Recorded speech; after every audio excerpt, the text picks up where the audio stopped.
আপনারা কি জানেন সূরা ফাতিহাকে কোরআনের মা বলা হয় কেন? অথবা সূরা ইয়াসিন পাঠ করলে কিভাবে কিয়ামতের দিন পিপাসার্ত হওয়া থেকে রক্ষা পাওয়া যায়? আজকের আলোচনায় আমরা এমনই চাঞ্চল্যকর তথ্য বৈজ্ঞানিক দৃষ্টিকোণ থেকে কোরআনের মহিমা জানব।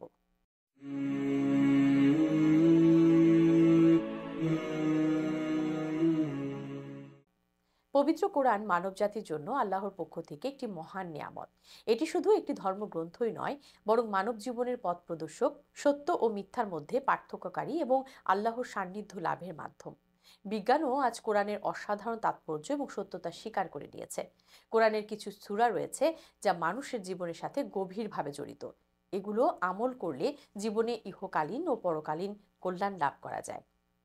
প্রথমে আসে সূরা ফাতিহার কথা। সূরা ফাতিহাকে কোরআনের মা বলা হয়। এটি নামাজের প্রতি রাকাতেই পাঠ করতে হয়। যারা নিয়মিত সূরা ফাতিহা পাঠ করেন তাদের ওপর থেকে আল্লাহর গজব উঠে যায়। সূরা ইয়াসিন, এই সূরা পাঠ করলে কিয়ামতের দিন পিপাসার্ত হওয়া থেকে মুক্তি মিলবে।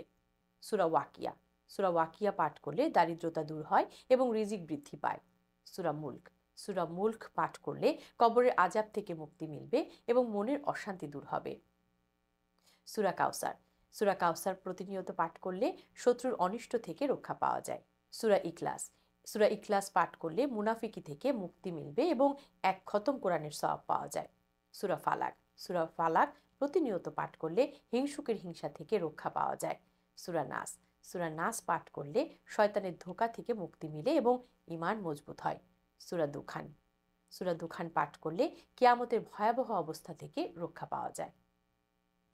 এই সূরাগুলো নিয়মিত পাঠ করলে জীবনে শান্তি, সফলতা ও আল্লাহর রহমত লাভ করা যায়। কোরআন আল্লাহর বাণী, যা মানব জাতির জন্য পথ প্রদর্শক। এটি আমাদের জীবনের প্রতিটি ক্ষেত্রে সঠিক দিক নির্দেশনা দেয়। তাই আমাদের উচিত কোরআনকে বেশি বেশি পাঠ করা, এর অর্থ বোঝা এবং জীবনে আমল করা। আল্লাহ আমাদের সবাইকে কোরআনের শিক্ষা অনুসরণ করার তৌফিক দান করুন। আমিন। ইসলামের সকল জানা অজানা তথ্য পেতে এখনই সাবস্ক্রাইব করুন নবযুগ টিভি চ্যানেল।